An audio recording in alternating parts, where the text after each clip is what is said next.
हाँ हाँ। गीता अध्ययन के सेशन में आप सभी का स्वागत। आज राणा सर किसी कारणवश ज्वाइन नहीं कर पाएंगे, तो हम लोग भगवत गीता की गीता प्रेरणा पुस्तिका जो कि महाराज श्री ज्ञानानंद जी द्वारा रचित है, उनमें से श्लोक नंबर 6 से लेकर और 10 तक की व्याख्या पढ़ेंगे। अध्याय 3। डॉक्टर सुनीता जी से निवेदन कि वो कृपया व्याख्या को पढ़ दें। ओम श्री परमात्मे नमः। कर्मेन्द्रियाणि संयम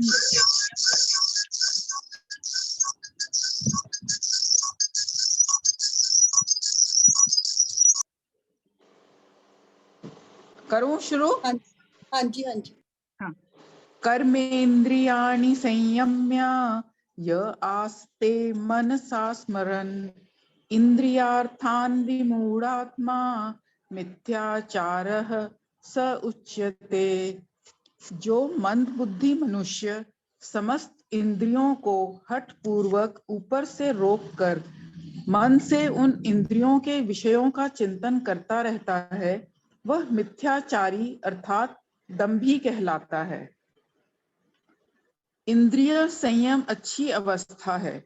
इंद्रियां वश में हों, इसके लिए तो भगवान ने भी बार बार प्रेरित किया है, लेकिन हठ पूर्वक इंद्रियों को रोकने की यहाँ बात है। इसमें एक कारण तो यह भी हो सकता है कि मन अभी उस अवस्था में नहीं है, किंतु बाहर से हम ऐसा दिखाना चाहते हैं। भीतर से मन बार बार यह चाह रहा है कि खाने की यह वस्तु बहुत स्वादिष्ट है, अच्छी है, लेकिन बाहर से यह प्रदर्शित करना चाहते हैं कि हम तो बहुत त्यागी हैं। ऐसे ही अन्य इंद्रियों की भी स्थिति है। मन में उन इंद्रिय विषयों का चिंतन चलता रहता है, केवल दिखावे को हट कर रखा है। श्री भगवान कहते हैं कि वह साधक नहीं है, दंभी है, मिथ्याचारी है। गीता की कुछ तीखी चेतावनियों में से एक है यह। श्री भगवान नहीं चाहते कहीं किसी भी कारण से किसी भी रूप में साधक भ्रम अथवा किसी ऐसी भूल का शिकार हो जो उसके पतन का कारण बन जाए। इसलिए साधना अथवा कल्याण पथ की प्रत्येक बारीकी के प्रति गीता वक्ता का अत्यंत सजग दृष्टिकोण आप देख रहे हैं। इस पर विचार भी करें और अपना निरीक्षण भी। भीतर कुछ हो तथा बाहर दिखाया कुछ जाए, यह दंभ है, मिथ्या अर्थात झूठा, निरर्थक सा आचरण है। इससे सावधान रहना होगा। इस विषय में एक बात विचारणीय है। लक्ष्य अच्छा है और भाव सच्चा, लेकिन भजन साधन करते हुए अथवा कहीं एकांत में बैठे हुए मन अभी विषय चिंतन की ओर रह कर न चाहते हुए भी चला जाता है, तब उसे दंभ नहीं कहा जा सकता। यह तो साधन पथ में प्रयास है और साधना की प्रारंभिक स्थिति में ऐसा स्वाभाविक ही होता है। इसलिए निराशा नहीं, दोनों स्थितियों में अंतर है। यहाँ भीतर का भाव अच्छा है, प्रयास मन को एकाग्र करने अथवा विषय चिंतन से रहित कर परमात्मा में लगाने का है। किंतु श्री भगवान की चेतावनी उस स्थिति की है जहाँ केवल त्यागी कहलाने हेतु बाहर से इंद्रियों को हठपूर्वक रोका जा रहा है, लेकिन भीतर उन विषयों का चिंतन हो रहा है। हठ से जो रोके सभी इंद्रियां, मगर मन में रहता है चिंतन बना, समझ मूढ़ बुद्धि पुरुष ऐसा ही कहलाता अर्जुन है, दंभी वही। चेतावनी और प्रेरणा दोनों को साथ साथ रखने और आवश्यकता अनुसार उपयोग करने की अद्भुत अनुपम कला गीता उपदेश में निहित है। चेतावनी के पश्चात वास्तविक त्याग के विषय में प्रेरणा के स्वर। 7th वाला, यस्त्विन्द्रियाणि मनसा नियम्यारभतेऽर्जुन कर्मेन्द्रियैः कर्मयोगमसक्तः स विशिष्यते। किंतु हे अर्जुन, जो पुरुष मन से इंद्रियों को वश में करके अनासक्त हुआ समस्त इंद्रियों द्वारा कर्म योग का आचरण करता है वही श्रेष्ठ है। मन से जो करता है वश अपने अंग, रहकर सदा ही सभी से असंग, कर्म योग का करता आचरण जो, सुन अर्जुन कर्म योगी है श्रेष्ठ वो। यह श्लोक महत्वपूर्ण प्रेरणा है। पूर्व श्लोक में चेताने के साथ ही इस श्लोक में श्री भगवान ने स्नेहिल प्रेरणा का पक्ष रखा है। जैसे पिता एक बार पुत्र को डांट कर कुछ बात कहे, चेताए और दूसरे ही क्षण लाड प्यार और स्नेह की भाषा में समझाए। गीता में पिता मत्स्य जगतो कहने वाले श्री कृष्ण इसी शैली को अपना रहे हैं। पूर्व श्लोक में जहां इंद्रियों को हठपूर्वक रोकने लेकिन मन के द्वारा विषय चिंतन करने को मात्र दंभ बताया गया, वहीं इस श्लोक में मन के द्वारा इंद्रियों को वश करने की बात कही। साधक की यही उचित स्थिति है और साधना की गरिमा भी। बात बहुत सीधी है। प्रत्येक इंद्रिय को अपना यथोचित व्यवहार तो करना ही है। महत्व की बात यही है कि उस व्यवहार को सुधारा संवारा जाए, उसे ही उत्थान एवं कल्याण का माध्यम बना लिया जाए। जो पत्थर इधर उधर पड़ा ठोकरें खा रहा है और ठोकरें लगा रहा है, उसे इस ढंग से उपयोग में लाया जाए कि वह सीढ़ी बन जाए ऊपर ले जाने के लिए। इंद्रियों से संपादित जो व्यवहार या कर्म बंधन बन रहा है, उसे ढंग से लिया जाए कि वह बंधन नहीं, मोक्ष, पतन नहीं, उत्थान का ही माध्यम बने। गीता जी की यही दिव्यता है। मन में जो भाव होगा, इंद्रियां वैसा ही करेंगी। मन के अधीन है इंद्रियां। यदि मन इंद्रियों के अधीन हो गया तो स्थिति बिगड़ जाएगी। घोड़े लगाम में रहें, उच्छृंखल ना हो जाएं। मन के भावों को देखो, मन को उचित दिशा दो। सब विषय चिंतन की ओर ना जाएं। मन विषय चिंतन की ओर ना जाए, ईश्वरीय भावों में रहे। मन मनमोहन में लगे। मन को देखते रहो, मन पर आवश्यक दृष्टि रखो। अंगों को रोकने का श्रम अथवा केवल प्रदर्शन तथा मन की ओर बिल्कुल ध्यान नहीं, यह किसी भी दृष्टि से साधना का लक्षण नहीं है। जितना ध्यान इंद्रियों को रोकने में दे रहे हो, उतना मन की ओर देना प्रारंभ कर दो। मन यदि विषय चिंतन के स्थान पर प्रभु चिंतन में लग गया, शांत हो गया, स्वस्थ अपने आप में स्थित हो गया, तब इंद्रियां विषयों की ओर न जाकर अथवा कुमार्ग की ओर न चलकर स्वतः सन्मार्ग पर आ जाएंगी। कर्म इंद्रियैहि कर्मयोग मसक्तः सविशिष्यते। इंद्रियों से जो कर्म योग का आचरण करता है वही श्रेष्ठ है। इंद्रियों से कर्म होना है, हो, लेकिन योग के लिए हो, भोग के लिए नहीं। कैसे होगा? असक्त शब्द के द्वारा स्वयं श्री भगवान ने स्पष्ट कर दिया। कर्म इंद्रिय विषयों में आसक्त होकर ना हो, अनासक्त भाव से हो। भीतर आसक्ति, कर्मों के अधिष्ठान, मूल कर्ता परमात्मा से और तब इंद्रियों से कर्म। लक्ष्य परमात्मा हो गया, भाव परमात्मा से संबद्ध हो गया, कर्म अपने आप योग बन जाएगा। विषयों से आसक्ति होगी तो प्रत्येक इंद्रिय विषय में राग द्वेष साथ साथ रहेगा। सिद्धि असिद्धि की चिंता और आगे कहीं तनाव, कहीं हर्ष और अनेकों बंधनकारी स्थितियां। इन सब के रहते कर्म योग संभव ही नहीं। इसलिए कर्म का आचरण इस रूप में हो कि न राग, न द्वेष, न सफलता असफलता की कोई आशंका रहे। कर्म सहज शांत भाव से हो। सविशिष्यते, इस ढंग से कर्म करने वाला श्रेष्ठ है। स्वार्थी श्रेष्ठ नहीं हो सकता। श्रेष्ठ तो परमार्थी ही है। स्वयं कर्म और स्वयं के लिए ही बंधन का कारण, यह श्रेष्ठ स्थिति नहीं है। पूर्व श्लोक में भी दंभी शब्द का प्रयोग किया गया। सामान्यतः ऐसा लगता है इन दोनों श्लोकों का अवलोकन करने पर कि दंभी से कर्मयोगी को अलग दिखाने के लिए ही यहाँ श्रेष्ठ शब्द का प्रयोग किया गया है, लेकिन मात्र इतना अर्थ लेने में ही कर्मयोगी का महत्व नहीं। दंभी और कर्मयोगी में तो कोई तुलना ही नहीं हो सकती, उससे तो हर रूप में विशेष है ही।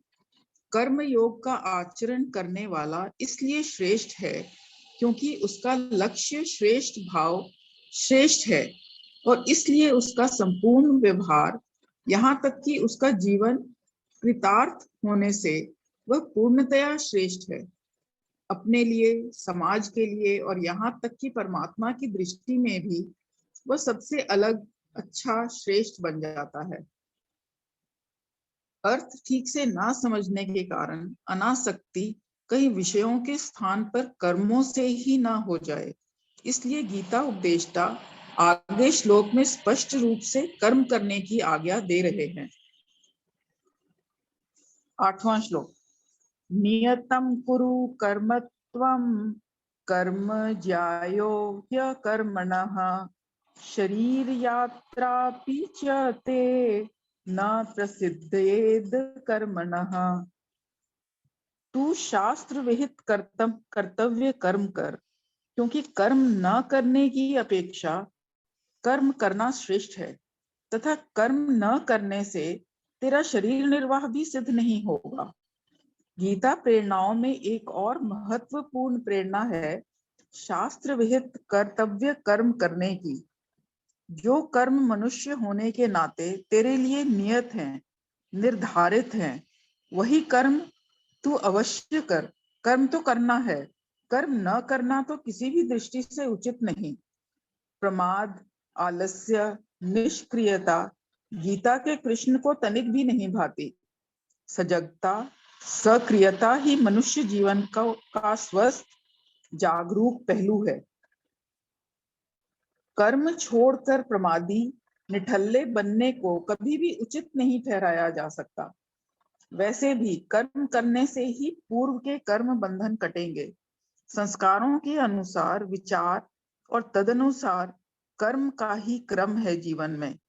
यदि कर्म छोड़ते हैं तो भीतर संचित संस्कार ज्यों के त्यों बने रह जाएंगे और उनके कारण से कर्म बंधन और फिर आवागमन भी।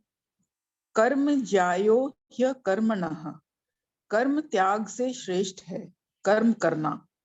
बलात् हठात कर्म छोड़ भी दोगे तो भी भीतर के संस्कार कभी ना कभी फिर प्रवृत्त कर देंगे कर्म पथ में। कर्म करने से ही भीतर संचित कर्मों के संस्कार नष्ट होंगे, कर्म बंधन कटेंगे।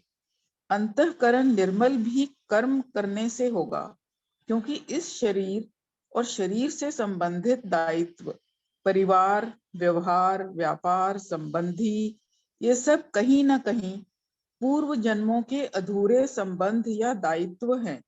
इन्हें पूरा होना है, होने से ही ऋण चुकेंगे, भीतर से निर्मलता, खालीपन आएगा। कर्म न करने से प्रमाद, आलस्य, निद्रा आदि के रूप में तमोगुण की वृद्धि होगी, इसलिए भी कर्म करना श्रेयस्कर है। वैसे गीता में कहीं भी श्री भगवान ने कर्म त्याग की प्रेरणा नहीं दी, न ही स्वरूपतः कर्म त्याग संभव ही है। माते संगोस्त्व कर्मणि, जहां गीता जी ने कर्म फल की इच्छा न करने के लिए कहा, वहीं सचेत भी किया कि कर्म न करने में भी तेरी आसक्ति ना हो जाए, सावधान। शरीर यात्रापि चते न प्रसिद्धेद कर्मणः, कर्म छोड़ देने से तो तेरी शरीर यात्रा भी नहीं चल पाएगी। शरीर का निर्वाह भी कर्म के साथ ही है, केवल अन्न पानी के रूप में ही नहीं। शरीर का निर्वाह, प्रत्येक अंग का अपना व्यवहार है। भीतर सांस लेना, पाचन क्रिया, रक्त संचार, हृदय गति इत्यादि से क्रियाएं ना हो तो कोई मशीनरी भी यदि कुछ समय उपयोग में न लाई जाए तो वह अपनी कार्य क्षमता खो बैठती है। कुछ क्रियाएं शरीर के साथ स्वाभाविक हैं, उन्हें होना ही है, और कुछ इसलिए भी आवश्यक हैं कि शरीर प्रमादी, आलसी और रोगी ना हो जाए। मुख्य बात इस श्लोक में जो है विचारणीय है, वो श्लोक का प्रथम चरण है, नियतम कुरु कर्मत्वम। कर्म तो करना ही है, यही अच्छा है, श्रेयस्कर है, लेकिन इस विषय में भी जागरूकता जरूरी है। कर्म कर, लेकिन नियत कर्म, वर्ण आश्रम के अनुरूप, जो कर्म शास्त्र द्वारा निश्चित है। शास्त्र विहित कर्म हो, शास्त्र निषिद्ध नहीं। जहां जिस क्षेत्र में है वहां भली भांति विचार लें कि यहाँ मेरा कर्तव्य क्या है। सीधी सी बात है, मैं मनुष्य हूँ, परमात्मा ने विशेष कृपा की, मुझे सर्वोत्तम शरीर दिया। इस शरीर को पाकर मेरा क्या कर्तव्य है? मनुष्य हैं तो मनुष्य बनकर रहें। वेद शास्त्रों ने प्रेरित भी किया, मनुर्भव तू मानव बन, अर्थात आहार विहार व्यवहार व्यापार में पशुता नहीं। ऐसा कोई कर्म नहीं जो मानवता के आगे प्रश्न चिन्ह लगा दे। ऐसा कोई कर्म नहीं जो आकृति में मनुष्य होते हुए भी पशु तुल्य बना दे। ऐसा कोई आचरण नहीं जो मनुष्य शरीर मिल जाने पर भी फिर से आसुरी योनियों में गिरा दे। सावधान, विद्यार्थी काल में पढ़ाई नियत कर्म है, लेकिन पढ़ाई के समय यदि छात्र कुसंग की ओर चला जाता है तो यह निषिद्ध है और उसके पतन का माध्यम भी। व्यापारी व्यापार में उचित लाभ ले, अनुचित नहीं, लेकिन धन के लिए यदि वह धर्म को दांव पर लगाता है, मिलावट करता है, तो यह अवैध है, पतन है। डॉक्टर चिकित्सा करे, लेकिन दवा से रोग ठीक हो जाने की बात जानते समझते हुए भी केवल अधिक धन के लिए ऑपरेशन कर दे, यह तो नियत कर्म नहीं कहा जा सकता। यही बात प्रत्येक कर्म क्षेत्र की है। इसलिए तो श्री भगवान कहते हैं, कर्म कर नियत, कर्म कर नियत, तू समझ अपना धर्म, कर्म त्याग से बेहतर करना है कर्म। अगर छोड़ बैठे कर्म तू सभी, तो चल पाएगा तब न तन तेरा भी। कर्म के साथ स्वाभाविक दोष की बात भी गीता जी में ही कही गई। कर्म कहीं ना कहीं किसी न किसी रूप में न्यूनाधिक बंधन का हेतु भी बनते हैं। सात्विक क्रियाएं भी सोने की जंजीर कही गई हैं, उनमें भी बंधन की संभावना बनी रह सकती है। तब भगवान की इस आज्ञा को किस रूप में देखा अथवा स्वीकारा जाए कि कर्म न करने से कर्म करना ही श्रेष्ठ है। श्री गीता जी की बहुत दिव्य प्रेरणा है। 9th श्लोक, यज्ञार्थात् कर्मणोऽन्यत्र लोकोऽयं कर्म बंधनः, तदर्थं कर्म कौन्तेय मुक्त संगः समाचर। यज्ञ के निमित्त किए जाने वाले कर्मों से अतिरिक्त दूसरे कर्मों में लगा हुआ ही यह मनुष्य समुदाय कर्मों से बंधता है। इसलिए हे अर्जुन, तो आसक्ति से रहित होकर उस यज्ञ के निमित्त ही भली भांति कर्म कर। यह सत्य है कि कर्म का साथ बंधन है, लेकिन गीता जी का कर्म विषयक गहन चिंतन, रहस्यमयी प्रेरणा, यज्ञ के निमित्त किए जाने वाले कर्मों के अतिरिक्त ही जीव कर्मों के बंधन में आता है। यज्ञ क्या है? क्या केवल हवन कुंड में देवताओं के निमित्त सामग्री की आहुतियां समर्पित करना ही यज्ञ है? नहीं, यह भी यज्ञ है, लेकिन केवल वही यज्ञ है ऐसा नहीं। अत्यंत व्यापक है गीता का यज्ञ, अनेकों प्रश्नों का उत्तर है यज्ञ। गीतोक्त कर्म योग का सार है यज्ञ। विचार दृष्टि से निष्ठा पूर्वक कर्तव्य पालन का नाम ही यज्ञ है। अपने कर्तव्य को पूर्ण समर्पित भाव से करें। कर्म में कर्म से कोई अपेक्षा नहीं। कोई इच्छा नहीं, अहम नहीं, स्वार्थ नहीं, आसक्ति नहीं। ईश्वरीय भाव, उसी की कृपा का आधार। सुख लेने की भावना नहीं, सुख देने की, बांटने की भावना ही यज्ञ है। अहंता, ममता, कामना, वासना की आहुतियां विराट ईश्वरीय स्वरूप में समर्पित, विसर्जित करना और उसके पश्चात कर्म, उसकी कृपा। अहंता, ममता, कामना, वासना की आहुतियां विराट ईश्वरीय स्वरूप में समर्पित, विसर्जित करना और उसके पश्चात कर्म, उसकी कृपा। कर नहीं रहा, हो रहा है। यज्ञ की उच्च व्यापक स्थिति। इस भाव से कर्म होगा तो विश्वास करो, बंधन की कोई स्थिति ही नहीं हो सकती। श्री भगवान स्पष्ट करते हैं कि इस भाव को स्वीकार न करके केवल ममता, अहंता और कामनाओं के अधीन किए जाने वाले कर्म ही बंधन के हेतु बनते हैं। विचारणीय श्लोक में लोकों के लोकोयम पद विशेष महत्व का है।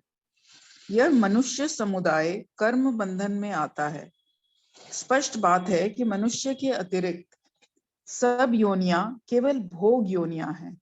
उन्हें पिछला प्रारब्ध भोगना है, नए सिरे से कर्म करने का अधिकार उनके पास है ही नहीं। न तो मनुष्य से निम्न योनियों में और न ही मनुष्य से श्रेष्ठ देव योनियां। 1 मिनट में आ रही हूं, 1 सेकेंड प्लीज।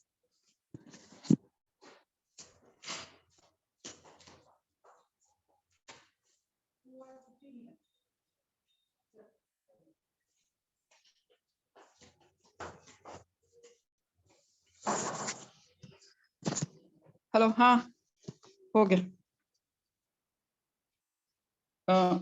विचारणीय श्लोक में लोकों में लोकोयम पद विशेष महत्व का है। यह मनुष्य समुदाय कर्म बंधन में आता है। स्पष्ट बात यह है कि मनुष्य के अतिरिक्त सब योनियां केवल भोग योनियां हैं। उन्हें पिछला प्रारब्ध भोगना है, नए सिरे से कर्म करने का अधिकार उनके पास है ही नहीं। न तो मनुष्य से निम्न योनियां और न ही मनुष्य से श्रेष्ठ देव योनियां। पाप कर्मों के परिणाम स्वरूप निम्न योनि में आना पड़ा। पिछले पाप कर्मों का फल भोग ही उस योनि में होगा। ऐसे ही पुण्य कर्मों के फल स्वरूप देव शरीर की प्राप्ति हुई। पुण्य प्राप्त होने पर फिर से मृत्यु लोक में आना पड़ेगा, क्योंकि आगे और पुण्य न उस शरीर से और न ही उस लोक में संभव है। इसलिए लोकोयम पद मनुष्य शरीर और इस पृथ्वी लोक में दोनों रूप में बहुत व्यवहारिक है। जब नए कर्म होंगे ही नहीं तो कर्म बंधन कैसा और कहां। तदर्थम कर्म कौन्तेय मुक्त संगः समाचर। हे कुंती पुत्र, तू उस यज्ञ के निमित्त आसक्ति रहित कर्म कर। जो भी कर्म हो यह देख लो, अहम बुद्धि से तो नहीं, स्वार्थ रखकर अथवा कामना के अधीन होकर तो नहीं, और विशेष ध्यान कि कर्म अथवा कर्म के फल से आसक्ति तो नहीं। यह सब सहजता पूर्वक हो जाएगा। तदर्थम का अर्थ तत्, वह परमात्मा अर्थम, उसके निमित्त प्रत्येक क्रिया में सामने लक्ष्य रूप परमात्मा को देखो। आसक्ति की दिशा ही बदल जाएगी, तब बंधन का प्रश्न ही नहीं, कर्म आनंद और मोक्ष का ही हेतु हो जाएगा। कर्म यज्ञ में ही हो, उसका स्वरूप क्या है देखें। श्री गीता जी का आगामी भाव नंबर 10। सह यज्ञाः प्रजाः सृष्ट्वा पुरोवाच प्रजापतिः अनेन प्रस्विष्यध्वमेष वोस्तित्वश्च कामधुक्। प्रजापति ब्रह्मा ने कल्प के आदि में यज्ञ सहित प्रजाओं को रच कर कहा कि तुम लोग इस यज्ञ के द्वारा वृद्धि को प्राप्त हो, और यह यज्ञ तुम लोगों को इच्छित भोग प्रदान करने वाला हो। भगवान श्री कृष्ण परम उदार हैं। सबको यथोचित सम्मान उनका सहज स्वभाव है। अपने ही बड़प्पन तक सिमटे रहना उन्हें किसी भी प्रकार से नहीं भाता। परंपरा का बहुत सूक्ष्मता से वह ध्यान रखते हैं। सृष्टि के रचयिता का दायित्व ब्रह्मा जी का है, इसलिए यहाँ यज्ञ भाव का उल्लेख करते हुए ब्रह्मा जी का स्मरण करने में चूकते नहीं। सृष्टि की रचना स्वयं में यज्ञमयी कर्म का प्रारंभ है, और इस प्रारंभ में माध्यम ब्रह्मा जी हैं। सह यज्ञाः, प्रजा की रचना ब्रह्मा जी ने यज्ञ के सहित की है। बात विचारणीय है और प्रेरणाप्रद भी। यज्ञ नई विधा नहीं है। जैसे अगले चौथे अध्याय में योग के लिए गीता उपदेष्टा ने स्पष्ट कहा है, योगः प्रोक्तः पुरातनः। पार्थ, मैं योग की जो बात कर रहा हूं यह आज की नहीं, अव्यय है, पुरातन है, सृष्टि के प्रारंभ काल से है। ऐसे ही यज्ञ का भाव प्रजाओं की रचना के साथ हुआ। सीधी सी प्रेरणा है कि सृष्टि रचना यज्ञ के साथ हुई, तो आवश्यक है कि प्रजा यज्ञमयी भावों से हो ही रहे। व्यक्तिगत, पारिवारिक, सामाजिक, राष्ट्रीय, यहाँ तक वैश्विक जीवन की यज्ञ पूरित भावों से संचालित हो। श्लोक में आगे यह प्रेरणा बिल्कुल स्पष्ट है। प्रजा रचना के साथ ही ब्रह्मा जी ने कहा कि यज्ञ के द्वारा सब लोग वृद्धि को प्राप्त करो। विश्व भर को समस्त समस्याओं का समाधान है यह प्रजापति उवाच, और उसकी पृष्ठभूमि में गीता प्रेरणा। स्वार्थ संकीर्णता है और सब समस्याओं की जड़। किसी भी स्तर पर स्वार्थ समस्याओं, जटिलताओं की ओर ही धकेलता है। स्वार्थमयी जीवन में ही ईर्ष्या, द्वेष, लोभ, मोह, मद, क्रोध, हिंसा, आतंक, अनीति आदि की दुर्गंध व्याप्त होने लगती है। स्वार्थ का ही परिणाम कलह, क्लेश, अंतर्द्वंद है। यही सब कुछ आज समाज में स्पष्ट देखा जा रहा है। इसलिए आज गीता की ऐसी सटीक प्रेरणा कहीं अधिक समीचीन और आवश्यक है। रचना की ब्रह्मा ने प्रजा की जब, तो यज्ञ को भी पैदा किया साथ तब। यज्ञ से करो उन्नति यह कहा, जो चाहोगे इससे मिलेगा सदा। स्वार्थ संकीर्णता है, यज्ञमयी भावना उदारता। उदारता ही जीवन को आगे वृद्धि की ओर ले जाने में सक्षम है। संकीर्णता तो मानव जीवन की विडंबना ही कही जाएगी। इष्ट काम दुख, यह एक सात्विक प्रलोभन है। येन केन प्रकारेण मनुष्य संकीर्णता से बचे, यज्ञमय भावों में ही लगाए स्वयं को। कदाचित इसलिए स्वाभाविक चल रहे निष्कामता के प्रसंग में यह बात कही गई। यद्यपि तनिक आश्चर्य लगता है, कहाँ गीता का निष्काम कर्मयोग और कहाँ यह भाव, लेकिन आवश्यक है। निष्कामता की छत पर पहुंचने हेतु सकाम भाव एक सीढ़ी मात्र है। मानव बुद्धि स्वाभाविक ही ऐसे भाव से भावित रहती है। गीता ने परोक्ष रूप में ब्रह्म उवाच कर यह प्रेरणा दी कि इस रूप में भी स्वार्थों के ऊपर यज्ञमयी भाव ही उचित और उपयोगी है। हो गया। हाँ जी, थैंक यू दीदी। यदि कोई कुछ कहना चाहे आज की इस व्याख्या को लेकर तो जरूर अपनी बात रखें। टेक अवे किसी का जो भी रहा हो, आज हमने श्लोक नंबर 6 से लेकर श्लोक नंबर 10 तक की व्याख्या पढ़ी है। साथ साथ रिवीजन भी हो जाता है। सर एक दिन की बीच में छुट्टी पर रहते हैं क्योंकि उन्हें जाना होता है अपने डायलिसिस के लिए, तो उस दिन हम गीता प्रेरणा से ही व्याख्या पढ़ते हैं।